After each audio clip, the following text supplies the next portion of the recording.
seconds remaining. 5 seconds remaining.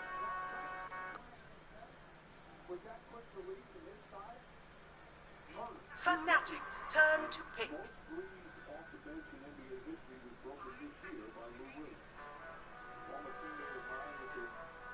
Radiant team pick.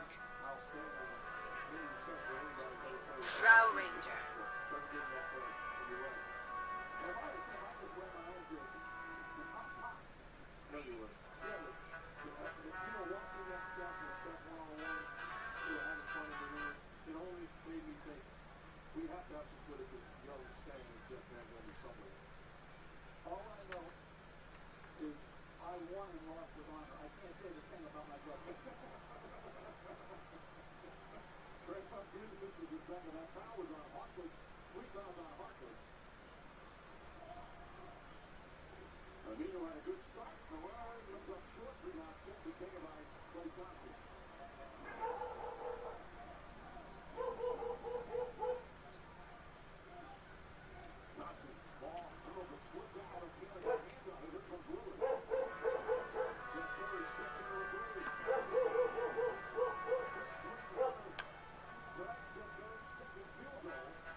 Easiest ones to cast, right?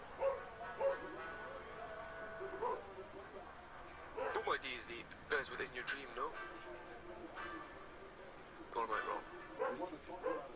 Oh, no, never mind, he went too. Oh, he's Dream Osama, yeah.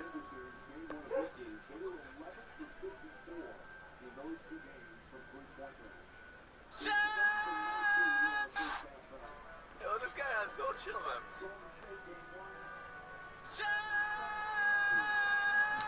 You know what's cooking, you know what's cooking. Ooh, you know what's cooking. You know what's cooking. Ooh, you know what's cooking. Ooh. Fnatic's turn to pick.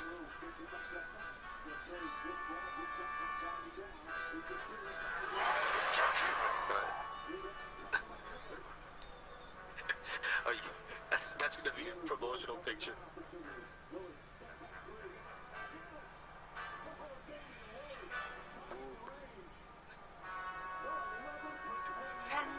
Remaining. Okay. 5 seconds remaining. Oh yeah. And we are ready to go yet again with another beautiful day of SCA or regional qualifiers. Still in the group stage, so it's exciting and visceral best of ones. And today we're starting with a particular beauty with Boom ID fighting against Fnatic. Two of the top contenders in the region and two of the potential ties that will happen and hopefully create some more drama about tiebreakers for these EPICENTER regional qualifiers. My name is D-Swordfish, here with Gareth. Hey, you know what's cooking. Boom ID versus Fnatic. Hoggies. Some people are asking, what does the ID stand for, you know? Is it identification? Is it Indian for Indonesian team? Who knows? You know? What could it possibly be? I could never possibly guess. Well, we have the draft on the go, and we have one team that's picking a Drow, so we're automatically going against them, right? And then Boom ID has the second Jakiro. We hate Drow. We hate Drow. Yeah, we love Fnatic, but we don't like Drow, so it's very conflicting. But they do pick up the Rubik as well, and that's always exciting to watch for Fnatic. DJ is a very underappreciated Rubik player, one of the top players in SCA as well on the Rubik, but then again, everyone in SCA plays Rubik like a god. And Boom ID... pretty much, right? yeah. We had the second Jakiro. We haven't seen much Jakiro these qualifiers. Quite excited to watch this hero again. Yeah, during MDL we saw a fair amount of Jakiro, primarily as, I don't want to say a counterpick, but definitely as a response to Nature's Prophets, because it's a very solid hero that can deal with the treants. You know, the attack speed slows from both dual breath and liquid fire. That damage over time help you significantly against all the creeps. But also, it's just a solid all-round hero. You know, we've seen it paired with Earthshaker for those double fishes, basically. Sand King is another hero that's exceptionally good at setting up into Ice Path and the combos. Hero it's a great laning hero. It's safe to pick. He's not a save, though, is one of the issues that you do have with Jakiro, right? He's not an Auron Oracle or a Dazzle or an IO or anything like that. Doesn't give you Sustain. that sustain, yeah, you're right. But it gives you tons of pushing power and a shitload of magic damage. It's true. And he also fulfills a very odd role for support, which is the Gazona role, right? He just essentially just puts a couple lines on the sand where he goes, you cannot go past this. And wow, interestingly enough, another hero that also excels in Zona, but also just a fantastic hero in general, Arc Warden. Just I don't know what team to hate more now. What? What do you have against Arc Warden? It's disgusting. Arc Warden has been nerfed and nerfed, okay? When can Arc Warden players finally be free? Okay, to be honest, I'm actually happy that they're on separate teams. What I really dislike, I get nauseous over it, is Drow with Armor. The attack speed in the bubble for Drow Ranger is disgracefully high. Yeah, it is, and it's actually a very good combination as well, because you obviously put the bubble on top of the Drow, and then marksmanship procs, what, 10, 15,000 in the first 2 seconds of the fight, so it's a very, very powerful combination. Yeah, and it's something a bunch of teams have been using as a counter to Drow. You know, the NIP Secret have been pulling it out from time to time. That magnetic field's super good against these ranged right clickers. But it is interesting because a couple people, Black for example, actually talk about this on Twitter. Like, he didn't understand why it's a counter, because marksmanship does go through evasion, right? So it does go through the bubble. However, you are reducing the DP. And I think there's more to it as well, which is that Arc Warden's playstyle particularly counters the Drow Ranger. He does like a solo hero, because you can set up the Spark Rays, you can set up the Fluxes. You do have 2 heroes to work with as well, and it's not like Drow Ranger is a hero that can't be kited. She usually stands on the edge of the team fight. Say you get a Hurricane Pike on Arc Warden, it's quite hard to get close to him and actually start hitting the hero, as opposed to his teammates. And it forces you to change your draft stylistically slightly as well. Yeah, exactly. Yeah, Storm. Yeah. You've got to go for something that can deal with the split push, because Drow Ranger doesn't unless you itemize specifically for it. With a Mjolnir Ranger. Yeah, exactly, with the Aghanim's Maelstrom build that we've seen previously, because Drow Ranger likely wants to sit in the pocket, hide and farm for the first 15 minutes or so, and then group up with the team to try and take objectives down. Arc Warden is splitting the map, pushing out side lanes. Drow doesn't have any catch, doesn't have any real kill potential. She's very much a farm into pressure hero. And Arc Warden is a very much a counter-pressure hero. He relieves pressure by pushing out the lanes and opening the map, making you play big map instead of playing small map. Yep. Drow Ranger wants to play small map, and Storm Spirit just, you know, flips the tables, says, whatever. We've got catch, long distance, long range catch, and we can open up the map for ourselves with some decent pickoffs with, you know, Storm and an Oracle, with all of that deep damage. But they do now need team fight. Fnatic are heavily lacking team fight. Yeah, it's not like Boom ID had bad catch to begin with to deal with the Storm, right? You have the Beastmaster now, the second Jakiro, like, once you catch a Storm, which is not difficult, he's done. You're able to burst him down relatively easily, so we'll see how that works out for Fnatic. The last pick, the Pangolier was banned. I think actually Pangolier was a pretty good pickup here for Fnatic. It's also a very common one. What can we see as the teamfight hero? Oh, what do we give Ice? Not a Magnus game. It might honestly just be a Tide Hunter game. It's not a bad shout in this match, I don't think. Gives you that big teamfight ulti, gives you, most importantly, the Aura Carrier, the Greaves, the Pipe. Even just someone to pick up a medallion reasonably early would be handy here. What about Centaur to maybe gap close onto the Arc Warden with the rest of your team? It's also about this laning phase, because you don't know what the position 1 is. Okay, Brewmaster, a much more solid laner all around, and does give you that ability to jump in onto the Arc Warden, and less likely to suffer in the laning stage. But you look at this and you're thinking, well, Razor is still technically in the pool, even though Razor has fallen out of favor quite significantly over the past, well, I want to say 2 or 3 weeks. You know, it's gone from first phase to not picked at all in just a matter of weeks. It's still a decent hero to grab up here. Yeah, we can see it now. Let's see. The Queen of Pain with the pick. Opting instead for more team fight and also for Storm. Oh, yeah, it is offlane. Okay. Well, no, sorry. Carry. Yeah, carry. Yeah, safe lane on. You had me there for a second. Like, I said safe lane. Okay, that's right. I was thinking Queen of Pain offlane. I was like, because Arc Warden can only go mid. Well, it is Fervian that plays it, as far as I'm concerned, on Boom ID. So either they run him mid or they run him carry, but it doesn't, like, what we've noticed with Boom ID is they actually interchange positions between mid and carry quite often. So they're not too uncomfortable with changing the lanes. And let's be honest, Arc Warden in safe lanes is still effective. I like it more against Drow, if I'm honest with you, because Arc Warden safe lanes are allowed to go for a much more variable build. In the mid lane, the magnetic field can be taken like 1 level, but unless you go in Economicon, more than that is not that great, because you're not going to push the tower that early. You need the fluxes for the level 6 peak, essentially. Whereas in the safe lane, you don't really get that super peak at level 6, so you don't need to necessarily max the flux. You can go for more spark fists as well, which are very powerful when you have more, area to move around. And the spark fists are particularly great at catching out heroes that are jungling, which is why Arc Warden, is particularly good against Drow Ranger. He gets a weird peak around 6 to 8. Yeah. And then he falls, but he has that weird peak where he actually can kill any hero on the map because he has just so much magical damage. And he can easily hunt as well, like being able to chase people with a vision from the spark rates. If they attack, you have double bubble, so it's quite difficult for them to kill you as well. I think that Fnatic has 4 ranged heroes right now. But they are still 4 ranged heroes. Why are they walking? How do I get them to run? Also, 1,635 battle pass levels apparently. well, he has M2 2. has 1,600, but they're not running. Yeah.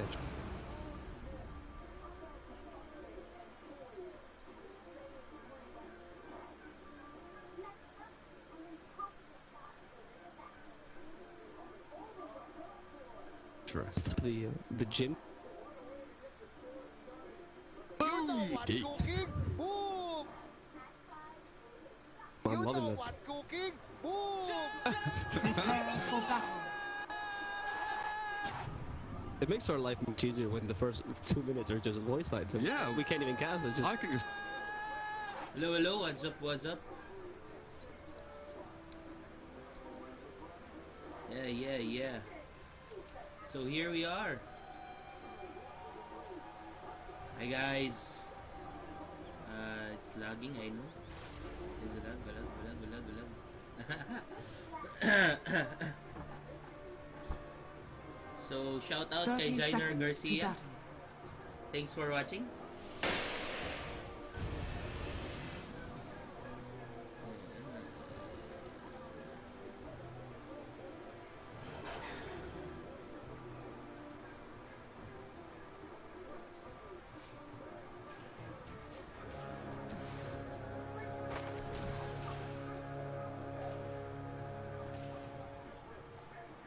The battle begins.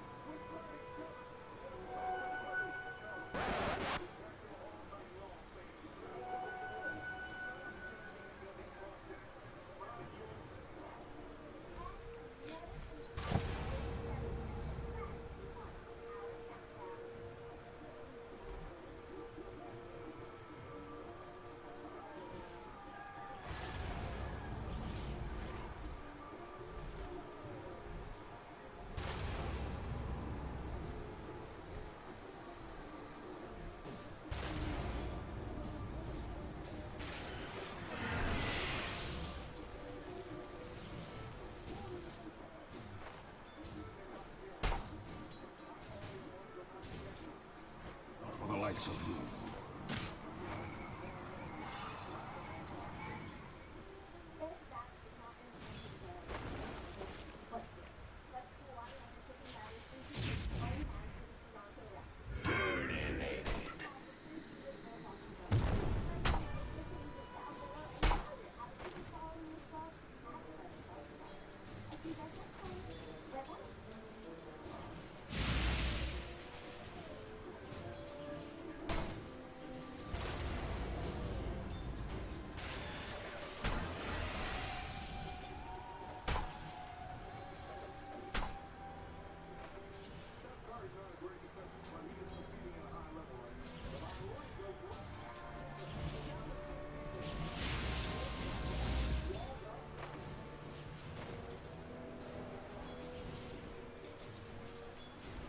Pointless effort. Hello.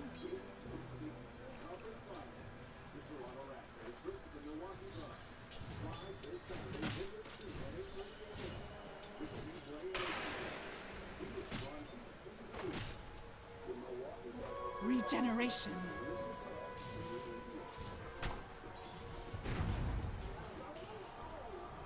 Wait, kakaroon tayo ng lag. So hello sa dalawang nanonood ng game. Please like and subscribe. So mag-rundown muna tayo ng players. Sa side ng Boom ID, si Keskute, si Mikoto, si FBZ, Herbian at Jokab. Sa side naman ng Fnatic, si Jabs, si Abed, si Ice, si MP at si DJ.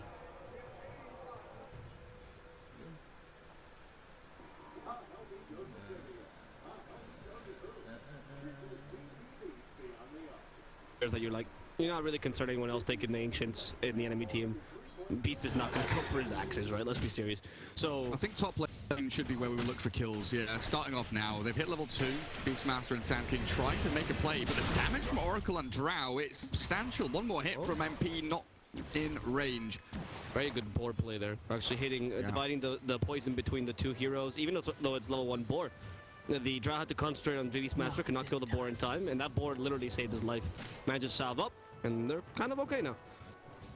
And once you get Sand King level 2, or sorry, level 3, you start having a bit more damage to play with, and you can actually be threatening in case you try to do this again against Beastmaster. Yeah. He's a pretty tanky hero anyway. And depending whether or not, Jokum goes for the second level in the Burrow Strike, you've got that additional range to catch out Jabs, who is a very squishy hero on this Oracle. No regen remaining on him. 500 HP. A couple of balls. They're up to level 2 now with a Burrow Strike, which is level 2 very soon. Could be the end of the Oracle. Yeah, exactly. And they're definitely the double board now. As long as if you can keep the double board alive, that's also pretty big for Boom. Managed to get that extra damage, extra lasting potential as well. FPZ needs to. I mean, their MP is clearly going for the board as much as possible, and is keeping them hidden now, acknowledging that animal cruelty is wrong. But nope, it's not going to work out for him. It's unfortunate. Some big stacks by the Rubik now. Triple stack on those Ancients. So they definitely are very, very focused on building up the Drows back in the jungle. I mean, it's just so easy to get those Ancients, right? It's just, you don't need any items or anything. Yokum could be in trouble in the top lane, though. Another kill attempt. At bottom, they're also losing Jakiro. Well, yeah, he is going to go down to Ice. No help from Ferbian there. Spark Grid level 2. See, not as powerful as and it top seems. lane, Jokum dying as well. Yeah, Frost Arrows keeping him low. Oh, he actually manages to pick the play with Burrow Strike. Goes to the trees. TP. MP's trying anyway. One last hit. Feels bad, man.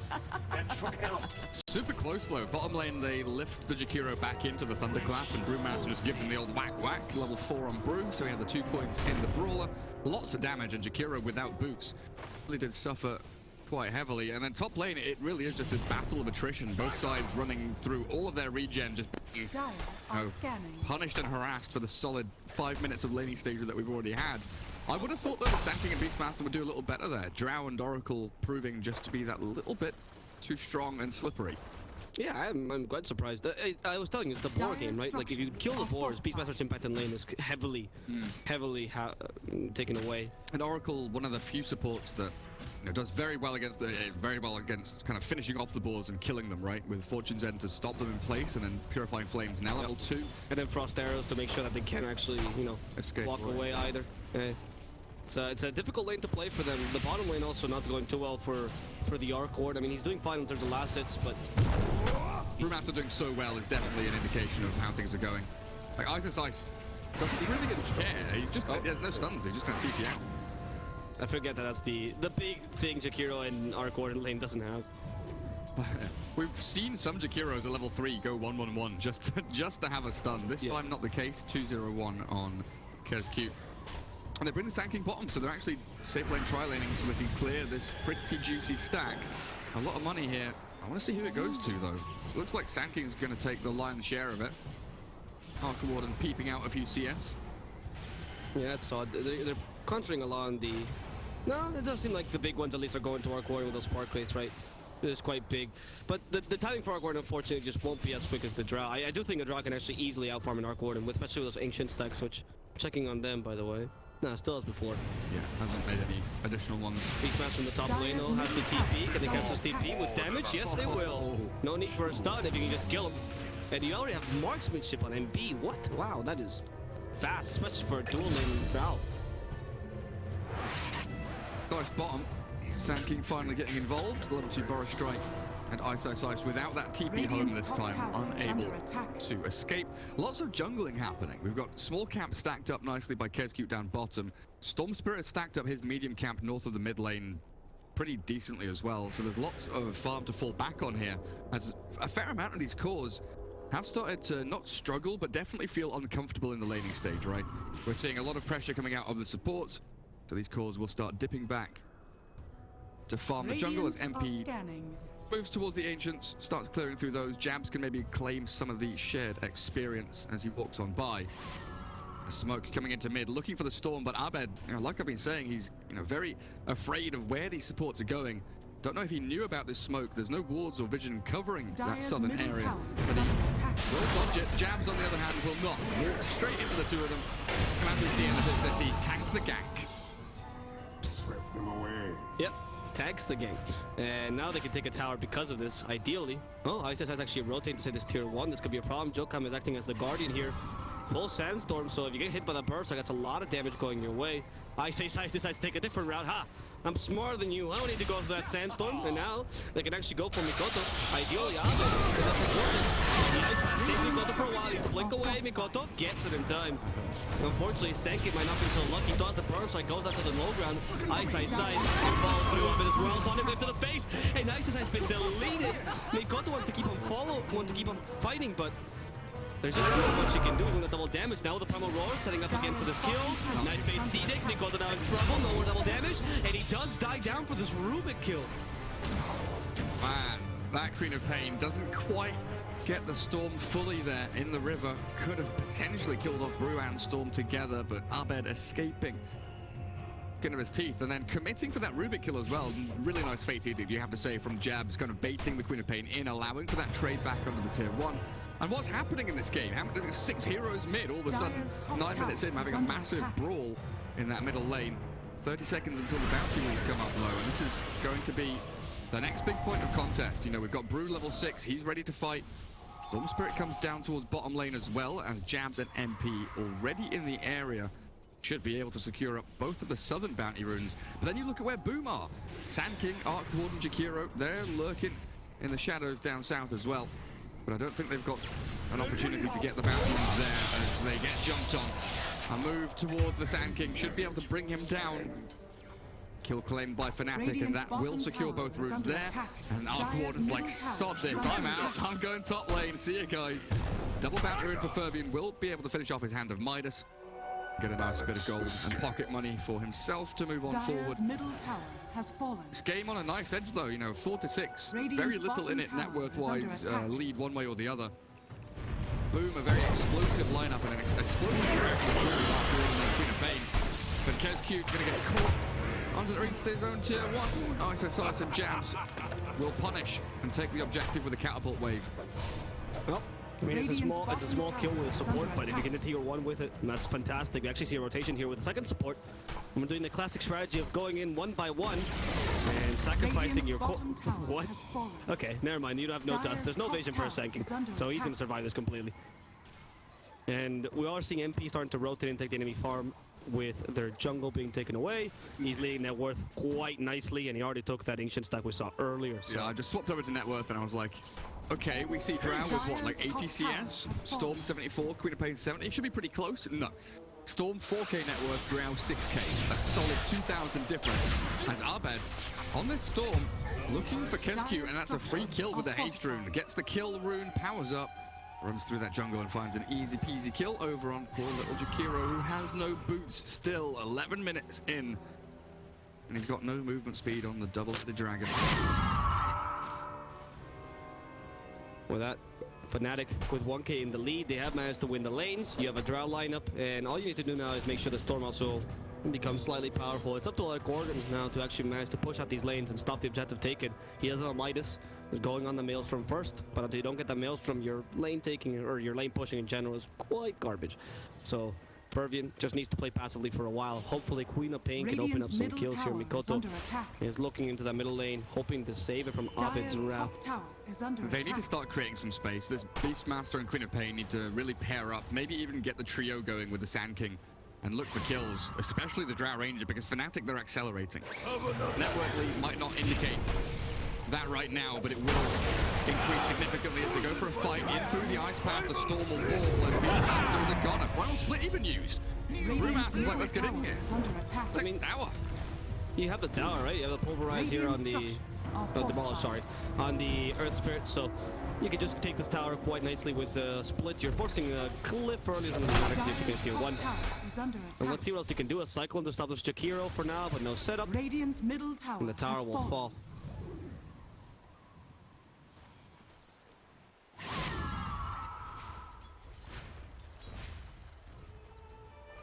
Auto cam bugged. Yeah, so the assistant camera is zooming in and out, and I'm trying my best to... Automatically? Yeah. So when you walk through the thing, it'll zoom in and out depending on what part of the terrain you're at. Oh, wow. Yeah. So we're sorry for the weird, like, the slight zoom in, slight zoom out. We're trying our best to keep it level, but I don't really know what way the camera goes necessarily. Yikes. So. Yeah. It'll be fine. It'll be fine. We don't want to turn this as the camera off though, because that does make it. I'm just not good as an observer. Sorry, there's nothing more to be said. Nope. Sanky strike. They're gonna catch the storm here. There's the Emperor charged up. Abed. No, it's gonna be Jazz in trouble, sacrificing his life for the core. And that's good though. Abed saved himself because of this. Yeah, keeping that storm alive, wasting Raw and Epicenter for an Oracle kill feels pretty bad as Boom. They will go deeper looking for the Drow Ranger, but MP has already fallen back from the jungle camps. Does create a bit of space for Fervian, you know, he's got himself 2/3 of the way through his Maelstrom with that Hand of Midas off cooldown now. He's get a usage out of it, all nice and dandy. FPZ is going to take out the stack that Drow had made for herself. But Fnatic really do have this map nicely controlled. They've got the vision of where people are moving in and out. So Isoside shoves bottom lane. They feel and see the Beastmaster Jakiro Sand King playing around that middle lane and playing through into the triple camp. So even though Fnatic kind of get pushed back, they immediately come out aggressive. Because they see everything. The vision game is theirs. So they know when to fall back and play defensively and passively, and they know exactly when to snap back the other way and find a couple of kills straight off the, like, boom here. It feels really bad. Oh, we're gonna get double gutted as well. No, this is not how it's meant to be. Wow. Oh, that is a chain feed. So, right, okay, let's go through. When the F word has been used, that's some major words, man. Patience from some. Yeah. I was like, what? I didn't swear. Yes, the F word. Yeah. Under attack. So let's procedurally think about what happened there, right? Boom ID, what they want to do is they want to create space for Fervian, and at the same time they want to catch the Drow and all the Storm. So they play forward into the mid lane, they push out the mid lane to open up that bottom half of the map so they can play through the river and into the triple camp. They play into the triple camp and they miss out on the they miss out on the storm kill mid because the Oracle. Then they move into the triple camp, Drow moves backwards, Fnatic all fall back to their third of the map, basically in their base. So that's how defensive they were. And then immediately, because they see that Arc Warden is staying top, Queen of Pain has moved bottom, Beastmaster has shifted into the jungle to farm, they come out quickly. That's the speed at which Fnatic are playing right now. They immediately move out, kill a Sand King, and then they go deeper to find another one, Jakiro, further back. And for some reason, I can't understand why. You've lost 2 heroes as Boom, and Arc Warden is still top. So your best scenario is like a 2v4 or a 2v5, and Boom still walk into that fight, which is bizarre to me. Really feeling it was way over aggressive. Maybe Quap thinks, hey, I've got a big thunder wave here, but I still feel it's just not effective. That's a storm here with Roar. He's able to fall promise though. He's been disarmed. The Epicenter does nothing though because of the base Edict. But Peter Sanking feels kind of useless. Zamikoto could be in trouble out there. Quite confident in this team fight, but realized that Macapar actually hurt him a considerable amount. And the point you were making, especially about the moving into the team fight, was odd because usually when you see your teammates dying, you will stay in the high ground and say, well, if they make the mistake of going up to the high ground, we'll surprise them with the Queen of Pain, the Beastmaster, kill them. But instead you're walking right into the enemy team, right into that gust, right? Like they already have the superior vision to begin with, but you're also giving it to them. Boom ID stressing out a bit too much about these kills, and like you're saying, the Beastmaster and the Quap just haven't had the impact they were hoping for, especially his Beastmaster with only 4.7k net worth. He's below the Rubik, he's a Vlad's, he's done absolutely nothing this game. Especially when the Beastmaster has gone for this tempo item build. You know, the Vlad's is very much a group up and play, push towards objectives. It isn't a Necro where you can split push. It's not a Blink Dagger or like a Shadow Blade where you can go for those pick-off plays necessarily easily. Or the solo kills either with the Necro, but they do have Sand King Blink Dagger coming up, so that's going to be what they're aiming for right now. Orchid on Queen of Pain isn't too far away, but primarily They will be aiming for that Sand King Blink to kind of get them off the mark, and Jokum, he's kind of rushed it, you know. Tranquil Stick, Quelling Blade into the Blink, no stat items or anything like that. You're a support second, let's not ask that Radiant's much out of the bottom poor guy. tower is under But I mean, attack. occasionally we see Arcanes or Urn or I agree, yeah. sort of additional Soaring as well, yeah, Radiant's very bottom cool. tower a full has wand fallen. maybe, but no branches for him. The trouble is Fnatic have now got themselves their key items. They've got to such a decent lead that Dyer's Storm Spirit has middle Kaya tower working on is his own under Orchid, attack. and they're in that classic race basically. If we remember back 4 or 5 years ago to where Dota 2 used to be, or Dota 1 even, the Queen of Pain versus Storm Spirit matchup, it's a classic. It really is.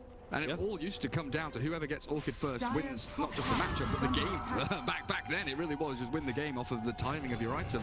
And Abed with this decent positioning he's got with the Kaya into Orchid is still going to have Orchid a reasonably fast time, but he's got the backup of the Oracle. That means that the Queen of Pain's Orchid isn't going to be as effective as his. And like we said about the Jakiro, there's no save from Jakiro. They will make a jump top. Epicenter charged up. Nice, it's going to be a trouble. Primal split though. Primal Roar keeps in his place. No Primal for you. And now you get in the bubble. Fervian could be in trouble. The Storm just jumps in. Looks to go Fervian first. And he's going to be finished off with Abed. Actually dying to Mikoto, who stands his ground there. Now Drow Ranger a bit out of position. The second match is stunning out, but there's no more damage for him. And Mikoto does kill off the Oracle in the backlines, not before he gets off his false promise to save this Drow. However, MP is now versus 2 cores. As that marksmanship as the Beastmaster stays near him. Stick to him, Beastmaster, stick to him. And with that, MP will go down. Sonic Wave that misses completely as DJ steals that burst strike and walks away. But he's the only member of Fnatic to survive this team fight.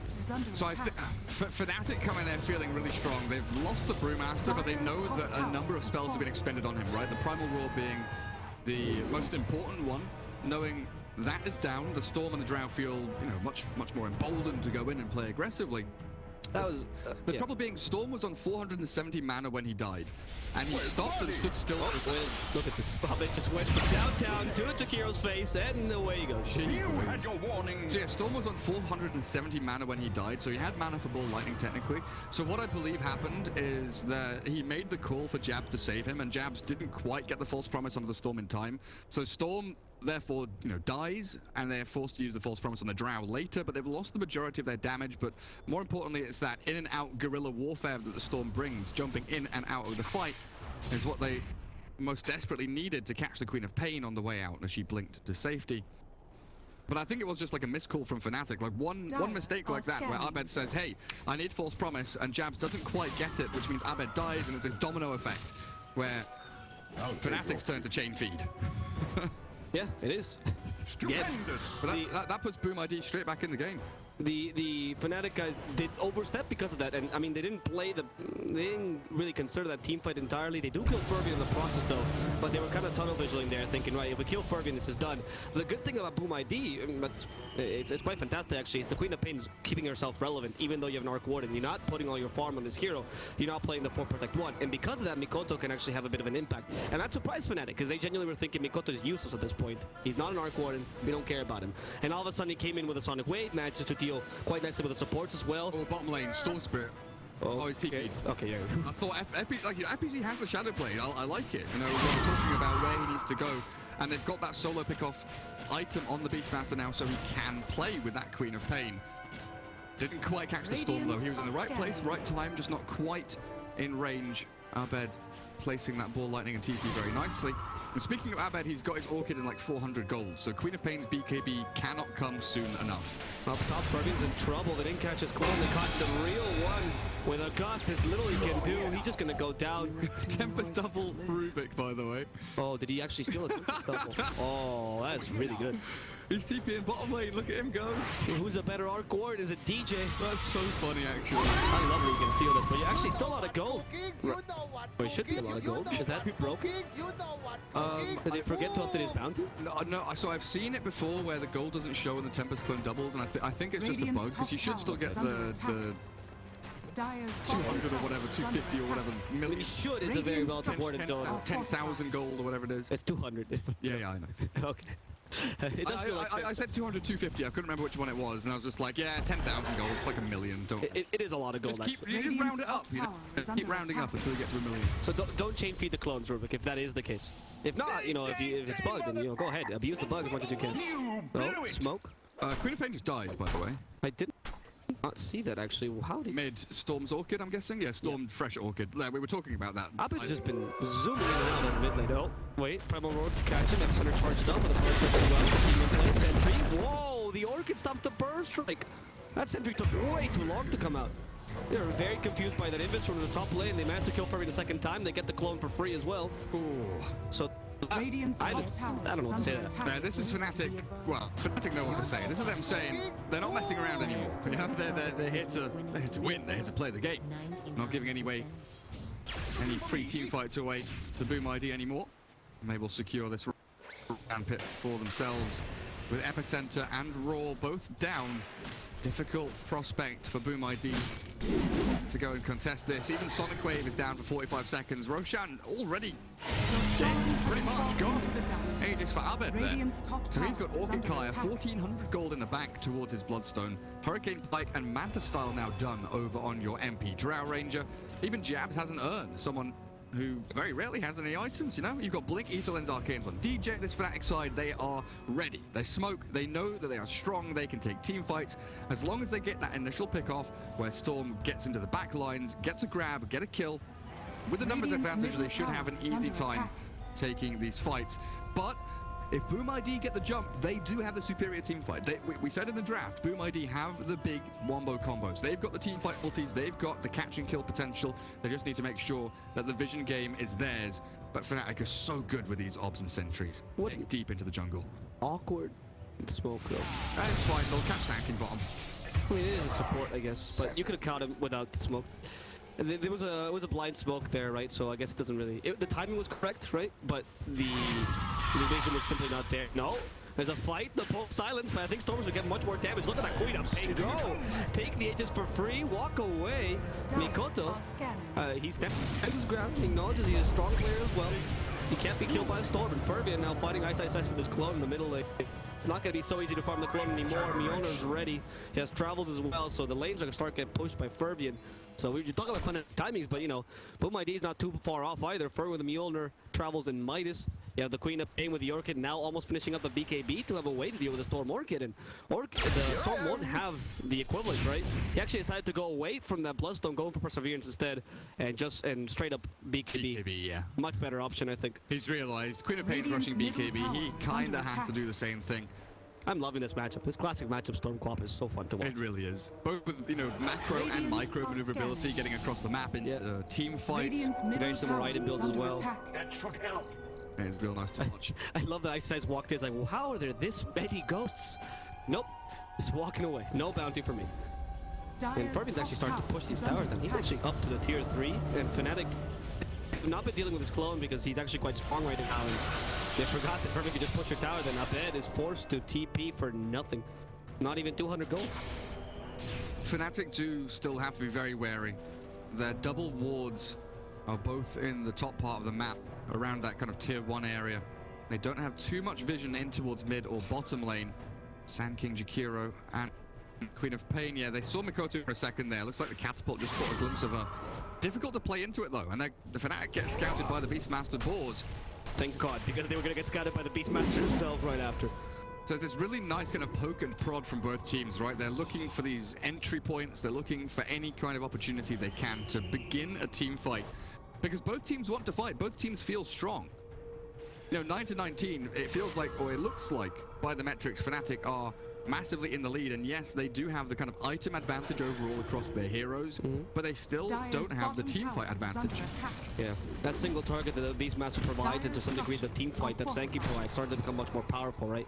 The Cyclone is nice for Brewmaster, but you only take a hero out of the team fight at best. You don't do anything more than that. But I think Radiant's there's a big middle difference between the tower is under BKBs of the attack. Radiant and the Dire, right? The Yep. BKBs of the Radiant allow them to win Dire's fights, and the bottom BKBs of the tower Dire is allow them to win Radiant's the middle game. tower has Oh, Dire's bottom okay, that's tower a has bold fallen. statement, but yeah, you're right. I mean, we have a Drow, right? So I guess that's But like Drow and Storm, if they get BKBs, you're just unkillable for a while. it's all magic damage on the Radiant Dire's side, so you bottom literally tower become is under unkillable. attack. And then you have the False Promise Fate Edition Dire's from Oracle, so structures you've are got fortified. tons of ways to mitigate the majority of the damage of Boom ID. As long as you can cast your spells and your items, you know. If Boom, again, it comes down to this idea of who gets the jump first, who has the best vision. Because with Blink Burrow Strike, with the Shadowblade Roar, these instant initiations, they can catch you before you cast your BKB or your Ball Lightning, or even your False Promise. Well, there is some physical damage here though on Boom ID starting to build up. Unfortunately, the Arc Warden has to go for the Hurricane Pike, because otherwise you can't deal with Drow or Storm. But, you know, he's starting to build up items that actually give him some physical damage. Beastmaster went for the Wild Axis damage, which is not very common, but you're not going to go for armor against Drow. And Queen of Pain starts to hurt with the Orchid and Blacking Bar. Like, she deals 200 damage, a bit more, 220-ish, 230. So, we'll see. This next team fight, this Arc Warden is going to go off. A bit too late. Mikoto trying his best. That Sonic Wave and drops. But it's just not going to hurt them enough. Without Furby, they're lacking, like you were saying, that real damage source. And Abed will actually survive this as well, thanks to the False Promise. So, Furby has to be much more careful. That Storm is just the bane of his existence. Yeah. Boom ID get jumped.